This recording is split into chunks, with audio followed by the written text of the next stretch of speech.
नमस्कार दोस्तों, आज हम बात करने वाले हैं प्रोफेसर, एसोसिएट प्रोफेसर और असिस्टेंट प्रोफेसर की पोस्ट के बारे में, उनकी वैकेंसीज के बारे में जो कि आई हैं श्री लाल बहादुर शास्त्री नेशनल संस्कृत यूनिवर्सिटी से, जो कि सेंट्रल यूनिवर्सिटी है, न्यू दिल्ली में है। ठीक है, यहाँ पर ही आपकी पोस्टिंग होगी। अब किस किस सब्जेक्ट में ये कितनी वैकेंसीज आई हैं सब कुछ देखेंगे। इसकी आपकी एलिजिबिलिटी भी देखेंगे, एप्लीकेशन का प्रोसेस भी देखने वाले हैं, मतलब कैसे आपका एप्लीकेशन फॉर्म भरा जाना है, देखेंगे। लास्ट डेट भी इसकी देखने वाले हैं। ठीक है, तो प्रोफेसर की बात करें जिसका एकेडमिक पे लेवल आप 14 होता है, अच्छी खासी सैलरी लाखों में मिलती है। और इसमें जो सब्जेक्ट है आपके एजुकेशन का है, जिसमें एक वैकेंसी है एसटी के लिए, और पुरोहित्य में है एक वैकेंसी अनरिजर्व के लिए, विशिष्ट अद्वैत वेदांत में है एक वैकेंसी अनरिजर्व के लिए, और रिसर्च में एक वैकेंसी है ओबीसी के लिए, और न्याय ये है विशेषिक में एक वैकेंसी अनरिजर्व के लिए। ठीक है, और इसमें जो एक बैकलॉग है, बैकलॉग मतलब पीछे की छुट्टी, और 4 वैकेंसी टोटल है आपकी इन वैकेंसी पुरोहित वगैरह की। ठीक है, एजुकेशन में एक बैकलॉग है। फिर नेक्स्ट बात करें एसोसिएट प्रोफेसर की, तो इसका एकेडमिक लेवल 13A है। इसमें जो आपके क्या है सब्जेक्ट है, और आपका जो वैकेंसी वो इस तरह है कि एजुकेशन में 2 वैकेंसी है, 2 में से एक एससी के लिए है, एक ओबीसी के लिए है। ठीक है, और व्याकरण में 2 वैकेंसी है, एक ओबीसी के लिए, एक एससी के लिए। अद्वैत वेदांत में एक वैकेंसी ओबीसी के लिए है, विशिष्ट अद्वैत वेदांत में एक वैकेंसी एससी के लिए, योगा में एक वैकेंसी एससी के लिए, और धर्मशास्त्र में एक वैकेंसी ओबीसी के लिए, साहित्य में एक वैकेंसी ओबीसी के लिए। ये जो है 9 है बैकलॉग की वैकेंसी, सारी की सारी जो हमने भी डिस्कस करी है। ठीक है, और जो आपकी फ्रेश वैकेंसी है, जो आपकी फ्रेश वैकेंसी है उसमें एजुकेशन में एक है अनरिजर्व के लिए, और आपकी पुराने इतिहास में एक वैकेंसी अनरिजर्व में है, व्याकरण में एक वैकेंसी अनरिजर्व में है, और आपकी संख्या योगा एक वैकेंसी ओबीसी के लिए है, और 4 टोटली वैकेंसी है। फिर असिस्टेंट प्रोफेसर में जिसका पे लेवल 10 है, इसमें 11 बैकलॉग में है, और बैकलॉग में जो एजुकेशन का डिपार्टमेंट है उसमें 3 वैकेंसी टोटल, उसमें से एक एससी के लिए, 2 ओबीसी के लिए, पुरोहित्य में एक वैकेंसी एससी के लिए, धर्मशास्त्र में एक वैकेंसी एससी के लिए, प्रकृति में एक वैकेंसी एससी के लिए, योगा में एक वैकेंसी एससी के लिए, सांख्य योगा में 2 वैकेंसी है, उसमें से एक अनरिजर्व के लिए, एक ओबीसी के लिए, और अद्वैत वेदांत में 2 वैकेंसी है, उसमें से एक एससी के लिए, एक अनरिजर्व के लिए। ठीक है, फ्रेश में 4 वैकेंसी है, और सब्जेक्ट आपके हैं वुमेन स्टडी में एक वैकेंसी अनरिजर्व के लिए, हिंदी में एक वैकेंसी ओबीसी के लिए, सर्वदर्शन में एक वैकेंसी अनरिजर्व के लिए, और ज्योतिष में एक वैकेंसी एससी के लिए है। ठीक है, बाकी आगे बात करें कि आपको इसमें फॉर्म कैसे भरना है। ऑनलाइन इसमें आपको फॉर्म भरना है चैन पोर्टल के थ्रू, और इसमें जो आपकी फीस लगेगी वो कितनी लगेगी, 2000 रुपये लगेगी। और अगर आप SC ST women EWS category से है तो 1000 रुपये की फीस आपकी लगेगी। अगर आप एक से ज़्यादा सब्जेक्ट में एलिजिबिलिटी रखते हैं तो सबके लिए आपको एप्लीकेशन फॉर्म अलग अलग और आपकी फीस भी अलग अलग भरी जाएगी। ठीक है, अब इसमें जो आपकी लास्ट डेट है वो है 23 मई की। 23 मई तक आप इसमें फॉर्म भर सकते हैं, और the print out of the online application form along with the self attested supporting document should also be sent by post and to be reach to the university on or before 2/6। तो आपको क्या करना है कि आपको online application form तो भरना ही है, फिर उसका प्रिंट आउट निकालना है एप्लीकेशन फॉर्म का। उसके बाद आपके जो भी डॉक्यूमेंट्स है, रेलेवेंट एक्सपीरियंस का है, रिसर्च का है, जो भी है आपके एजुकेशन क्वालिफिकेशन का है, सबको सेल्फ अटेस्ट करना है। कैटेगरी का भी लगा रहे हैं उसका भी आपको सेल्फ अटेस्ट करना है, अटैच करना है, एनवलप में डालना है, और आपको यूनिवर्सिटी के एड्रेस पर पहुंचा देना है 2 जून तक। ठीक है, 2 जून तक आपको ऑफलाइन बाय पोस्ट ये सेंड करना है। ठीक है, ये आपकी डिटेल है एजुकेशन पर, सॉरी आपकी एजुकेशन क्वालिफिकेशन पर है प्रोफेसर के लिए, जो कि एजुकेशन का सब्जेक्ट है इसमें। और डायरेक्ट देखो रिक्रूटमेंट है आपकी, इसमें आपको क्वालिफिकेशन चाहिए पीएचडी एजुकेशन में ही, साथ में पोस्ट ग्रेजुएशन की डिग्री चाहिए आपकी एजुकेशन में ही।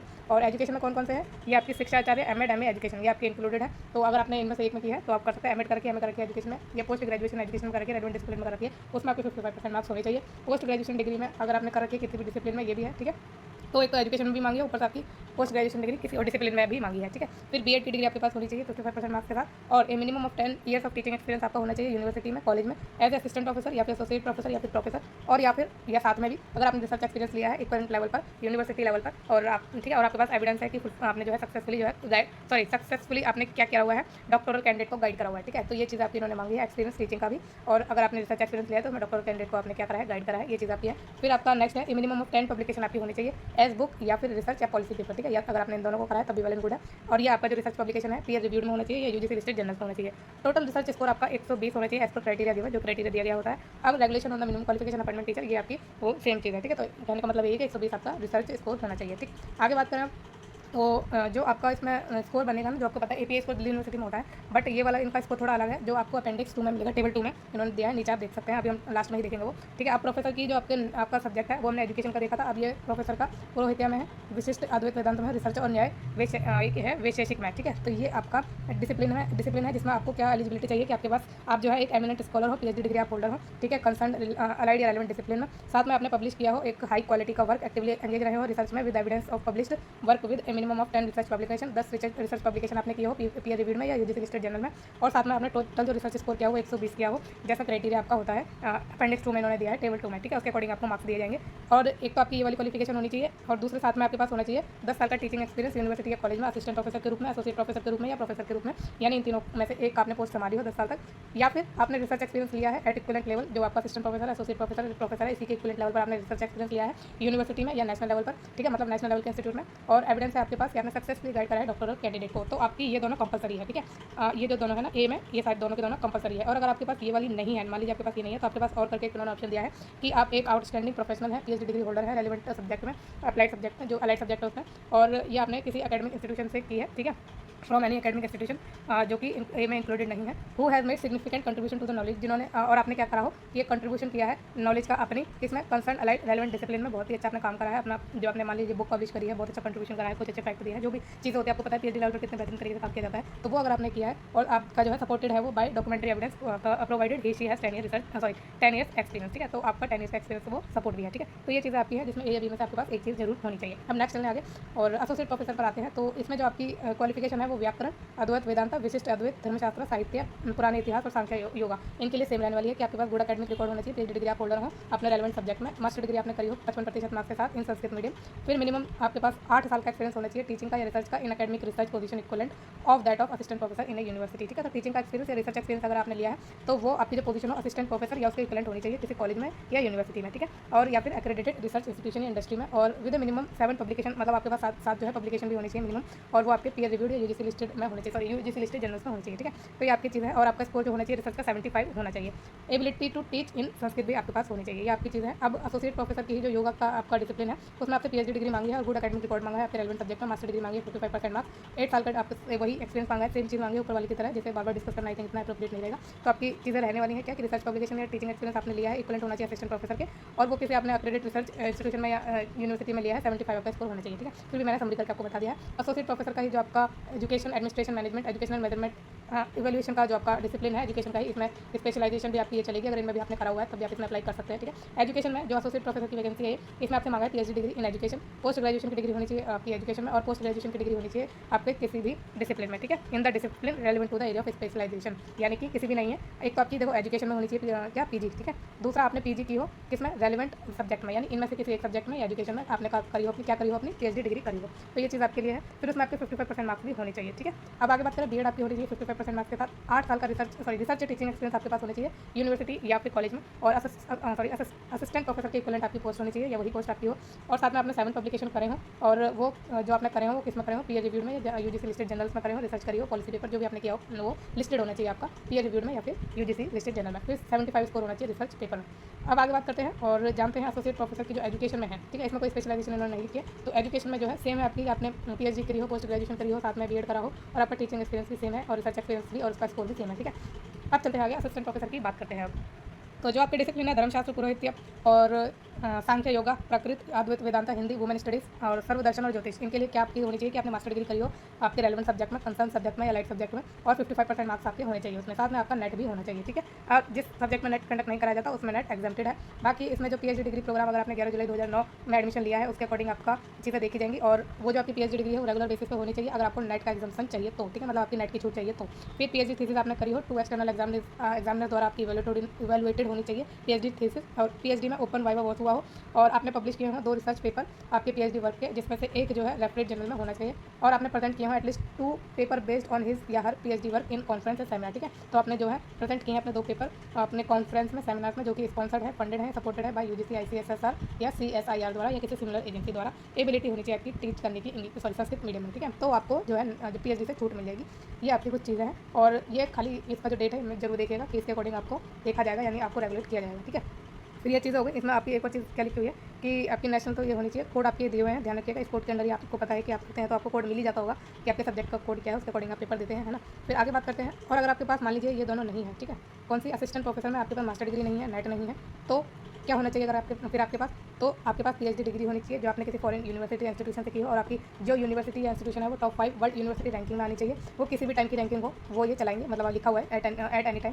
फिर ये जो आपकी वर्ल्ड यूनिवर्सिटी रैंकिंग है आपकी यूनिवर्सिटी के इंस्टीट्यूशन की, वो किसके द्वारा की गई है, क्वेरली साइमन द्वारा, या फिर द टाइम्स हायर एजुकेशन द्वारा, या फिर the academic ranking of world university of the Shanghai Jiao Tong university, तो इनके द्वारा वो पब्लिश की हुई होनी चाहिए आपकी यूनिवर्सिटी या इंस्टीट्यूशन की रैंकिंग, ठीक है। तो आपकी जो ये असिस्टेंट प्रोफेसर की क्या थी क्वालिफिकेशन थी, वो आपकी ए और बी कैटेगरी में बांटी हुई थी। ए में आपकी मास्टर प्लस नेट है और बी में आपका सिर्फ पीएचडी है, ठीक है। तो ए या बी में से आपके पास एक होना ज़रूरी है। अब ये आपका असिस्टेंट प्रोफेसर एजुकेशन में क्या इन्होंने मांगी है आपकी क्वालिफिकेशन कि आप एक तो देखो इसमें आपका जो असिस्टेंट प्रोफेसर की वैकेंसी है इसमें सब्जेक्ट विद स्पेशलाइजेशन है योगा शिक्षा, परफॉर्मिंग आर्ट्स, वोकल म्यूजिक और संस्कृत शिक्षण। तो इसमें आपसे मांगा है MP.Ed या PG इन योगा, और डिजायरेबल है कि आपने ट्रेनिंग दी है योगा एजुकेशन में, एंड शिक्षा आचार्य M.Ed किया है, MA किया है एजुकेशन में, ठीक है। बाकी सिर्फ आपके पास MP.Ed और या फिर PG इन योगा है तो आप फॉर्म भर सकते हैं, और ये योगा शिक्षा के सब्जेक्ट के लिए है, स्पेशलाइजेशन के लिए है। और जो परफॉर्मिंग आर्ट्स में वैकेंसी है ये एजुकेशन के अंडर ही है, ठीक है। एजुकेशन में स्पेशलाइजेशन जो है वो इन्होंने बताई है। योगा शिक्षा की बात हो गई। अब परफॉर्मिंग आर्ट्स की बात करें तो इसमें MA आपकी होनी चाहिए म्यूजिक में, या M म्यूजिक होना चाहिए, एंड शिक्षा आचार्य या एमएड या एमए आपकी होनी चाहिए, ठीक है। तो ये आपकी चीज़ है, एमए करी हुई है म्यूजिक में तो आप आराम से अप्लाई कर सकते हैं। संस्कृत शिक्षण की बात करें तो आचार्य एमए होनी चाहिए संस्कृत में, और साथ में शिक्षा आचार्य एमएड होना चाहिए, ठीक है। तो इनमें से आपके कॉम्बिनेशन है, आचार्य है साथ में शिक्षा चाहिए, आचार्य है साथ में आपका एमएड चाहिए, और एमए है तो साथ में आपका शिक्षा चाहिए, और एमए है संस्कृत में तो एमएड चाहिए, ठीक है। तो ये आपकी कॉम्बिनेशन उन्होंने दिए हैं, और इसमें भी आपकी थोड़ी जो चीज़ें वो हमने देख ही ली है। बाकी ये आपकी एमए की बात है आपके स्पेशलाइजेशन के अकॉर्डिंग एजुकेशन में, और एक और एसेंशियल है कि आपके पास पीएचडी डिग्री होनी चाहिए एजुकेशन में, या फिर नेट आपने क्वालिफाई करा हो एजुकेशन में, ठीक है। पीएचडी या फिर नेट एजुकेशन में होना चाहिए। पोस्ट ग्रेजुएशन की डिग्री होनी चाहिए 55% मार्क्स के साथ, और आपकी पोस्ट ग्रेजुएशन की degree relevant to the area of specialisation होनी चाहिए, जो मेंशन किया है ऊपर, ये जो मैंने स्पेशलाइजेशन बताई है उसमें जिसमें भी आप अप्लाई कर रहे हैं उसमें आपकी एमए की डिग्री होनी चाहिए, ठीक है। और ये आपकी वही चीज़ें दे रखी हैं स्पेशलाइजेशन वाली, ठीक है। बीएड आपके पास होनी चाहिए 55% मार्क्स के साथ, और एबिलिटी आपकी होनी चाहिए टीच करने की संस्कृत मीडियम में जहाँ भी एप्लीकेबल होगा उसके अकॉर्डिंग, ठीक है। तो संस्कृत में अगर मांगा तो संस्कृत में आपको पढ़ाना आना चाहिए, ठीक है। तो ये चीज़ें आपकी हो गई एजुकेशन से रिलेटेड। अब असिस्टेंट प्रोफेसर योगा में आपसे क्या मांगा है वो देख लीजिए। तो गुड एकेडमिक रिकॉर्ड मांगा है आपका, और 55% मार्क्स होने चाहिए आपके मास्टर डिग्री में योगा में, ठीक है। और एनी अदर रेलेवेंट सब्जेक्ट में, यानी योगा से रिलेटेड कोई सब्जेक्ट में आपने एमए कराया तो 55% मार्क्स होने चाहिए। और आपके नेट भी इन्होंने आपसे मांगा है अंडर कोड 100, जो यूजीसी आप फॉर्म भरते हैं जब नेट का तो उसमें कोड आते हैं आपको पता है, तो वो कोड आपका मेंशन भी इन्होंने करा है। बाकी ability to teach in Sanskrit medium ये लिखा है दोबारा से। अब आते हैं इसकी जनरल टर्म्स एंड कंडीशन पर जो इन्होंने दी हुई है। एप्लीकेशन फीस के बारे में मैंने आपको बता दिया। चयन पोर्टल पर पहले आपको अप्लाई करना है, फिर ऑफलाइन अप्लाई करना है, और उसके लिए आपको देखो एड्रेस यहाँ पे दिया हुआ है, आप कर सकते हैं। एड्रेस नहीं है, सॉरी एड्रेस नहीं है ये। आपको कोई डिफिकल्टी हो रही है तो उसके लिए हेल्पलाइन नंबर इन्होंने दिया है, तो आप इसमें कॉन्टैक्ट कर सकते हैं अगर कोई भी आपको डिफिकल्टी है। लास्ट डेट मैंने आपको बता ही दी है, प्रिंट आउट निकालना है आपको, और ये आपको भेजना भी है, ठीक है। और कब तक भेजना है वो भी मैंने आपको बता दिया, 2 जून तक, ठीक है। और print out of the online application is closed cover आपकी एनवेलप में होनी चाहिए, कंप्लीट इन ऑल रेस्पेक्ट होना चाहिए। फिर सपोर्टिंग डॉक्यूमेंट भी होने चाहिए, और ड्यूली साइंड होने चाहिए, यानी सेल्फ अटेस्टेड होने चाहिए। सारे डॉक्यूमेंट ध्यान रखिएगा सेल्फ अटेस्टेड होने चाहिए। सेंड कर देना, मतलब सेंड कर देना आप इस एड्रेस पर, ये है आपका एड्रेस, ठीक है। तो ये आपका एड्रेस है, इस पर आपको भेज देनी है, ध्यान से भेज देना, कोई दिक्कत मत करना। और जो आपको एनवेलप के ऊपर लिखना है, सब्सक्राइबिंग करनी है, उस पर लिखना है आपको application for the post of, जिस भी पोस्ट के लिए आप भर रहे हैं वो मेंशन कर देना, ठीक है। पोस्टल डिले मत करना, वरना आपका फॉर्म रिजेक्ट हो सकता है या हो ही जाएगा अगर आपने डिले करा, लास्ट डेट के बाद भेजा, 2 जून के बाद भेजा तो, ठीक। अब इसमें जो परसेंटेज आपसे मांगी है उसमें 5% का रिलैक्सेशन भी है कैटेगरीज के लिए। अगर आप कैटेगरीज में भर रहे हैं तो आपको उसमें 5% का क्या मिल जाएगा, रिलैक्सेशन मिल जाएगा, ठीक है। तो ये चीज़ें थोड़ी इंपॉर्टेंट थी जो मैंने आपको बताई है। अब सारा नोटिफिकेशन हमने कवर कर लिया है वैसे तो, है ना। बाकी देखो ये है आपका पूरा क्या कि आपको कितने मार्क्स इसमें बन रहे हैं रिसर्च पब्लिकेशन वगैरह के। अब देखो यहाँ पे इन्होंने ऑप्टेन मार्क्स लिख दिया, यहाँ पे इन्होंने ये लैंग्वेज वगैरह आर्ट्स वगैरह लिख दी, और यहाँ पे 10 पर पेपर लिख दिया। मेरे ख्याल से ये जो मार्क्स हैं ये इनको यहाँ लिखने चाहिए थे, ये मार्क्स हैं मेरे ख्याल से, क्योंकि लैंग्वेजेस ह्यूमैनिटीज आर्ट्स इसमें 10-12 तो लिखेंगे नहीं। तो आप क्या करना, आपने चेक कर सकते हैं आप अपने अकॉर्डिंग कि आपने क्या क्या करा हुआ है और आपको कितने मार्क्स इसमें बन रहे हैं, ठीक है। क्योंकि मेरे इसमें ना पक्का नहीं है कि इन्होंने ऑप्टेन मार्क्स तो यहाँ लिखा नहीं है कुछ भी, और यहाँ पे इन्होंने ये नंबर लिख दिए हैं, तो उसकी वजह से मुझे थोड़ी क्लैरिटी कम है। बाकी आप अपने अकॉर्डिंग भी देख सकते हैं, ठीक है, अपने अकॉर्डिंग देख लीजिएगा, वैसे इतना इंपॉर्टेंट नहीं है। अगर फॉर्म में पूछे मार्क्स कि कितने बन रहे हैं तब आप इसे रेफरेंस ले सकते हैं इसका, ठीक है। तो आप देख लीजिएगा। बाकी अगर आपको अलग से इसके ऊपर वीडियो चाहिए एपीआई स्कोर वगैरह के ऊपर तो ये वीडियो आ जाएगी। और ये वीडियो कैसी लगी है आप मुझे कमेंट करके जरूर बताइएगा। अच्छा, एपीआई स्कोर यहाँ पे इन्होंने दिया हुआ है ना। तो ये मैंने ना दूसरी वीडियो में भी कहा, बहुत बार बताया, बहुत बार, हर जितने भी असिस्टेंट प्रोफेसर की वैकेंसी आती है मेरे चैनल पर, और ज़्यादातर आती रहती है दिल्ली यूनिवर्सिटी की, इलाहाबाद यूनिवर्सिटी की, लखनऊ यूनिवर्सिटी की बहुत डाली है मैंने, ठीक है। और एक यूनिवर्सिटी अब ये जुड़ गई है, तो आप इसके लिए जरूर सब्सक्राइब करिए। अगर आपको जो है यूनिवर्सिटी की असिस्टेंट प्रोफेसर बनना चाहते हैं या प्रोफेसर बनना चाहते हैं तो उसके लिए आप इस चैनल को सब्सक्राइब करिए, क्योंकि ऐसा होता है कि लास्ट डेट निकल जाती है, ज़्यादा टाइम देते नहीं है फॉर्म भरने के लिए, जैसा कि आप इस फॉर्म में भी देख सकते हैं। तो आपको फॉर्म छूटे ना, उसके लिए आप अपने लिए ही सब्सक्राइब करिए, मेरे लिए नहीं, अपने लिए सब्सक्राइब करिए, ताकि आपको कोई फॉर्म ना छूटे। इंपॉर्टेंट फॉर्म होते हैं, बड़े लेवल के फॉर्म है, अगर आपका छूटेगा तो आपको दुख होगा, क्योंकि ये हर साल वैकेंसी भी नहीं आती है, कभी कभी निकलती है। तो ध्यान रखिए, सब्सक्राइब करिए, नोटिफिकेशन बटन को दबाइए, ताकि आपके पास नोटिफिकेशन टाइमली आए और आप जो है अप्लाई कर पाएँ टाइम से, ठीक है। एपीआई स्कोर आप देख सकते हैं, ग्रेजुएशन आपने करी है, एपीआई का मतलब होता है एकेडमिक परफॉर्मेंस इंडेक्स। तो ग्रेजुएशन अगर आपने करी है 18%, उसमें आप 80% आए हैं, उससे है तो 15 मार्क्स मिल जाएंगे। 60 से 80% के बीच में है तो 13 मिल जाएंगे, 55 से 60% के बीच में तो 10 मिल जाएंगे, 45 से 55% के बीच में तो 5 मार्क्स मिल जाएंगे। पोस्ट ग्रेजुएशन के केस में अगर 80% है जो से तो 25 मिलेंगे, 60 से 80 के बीच में 23 मिलेंगे। अगर आप जनरल है और उसमें आपके जो है पोस्ट ग्रेजुएशन में 55 से लेकर 60% के बीच में तो 20 मिलेंगे। अगर आप SC ST OBC है या PWD है और उसमें आप पोस्ट ग्रेजुएशन में आपके 50 से 60% के बीच में है तो आपको 20 मिलेंगे। एमफिल में आपके 60% के उससे तो 7 मिलेंगे, 55 से 60% के बीच में है तो 5 मिलेंगे। PhD में 30 मिलेंगे, नेट VGRF में 7 मिलेंगे, नेट में 5 मिलेंगे, स्लाइड सेट में 3 मिलेंगे, ठीक है। रिसर्च पब्लिकेशन करें आपने मैक्सिमम आपको 10 मार्क्स मिल जाएंगे, 2 मार्क्स मिलेंगे हर एक रिसर्च पब्लिकेशन के लिए। टीचिंग में पोस्ट डॉक्टोरल एक्सपीरियंस लिया आपने 10 मार्क्स मिलेंगे टोटल, और हर एक ईयर के लिए 2 मार्क्स आपको मिलेंगे।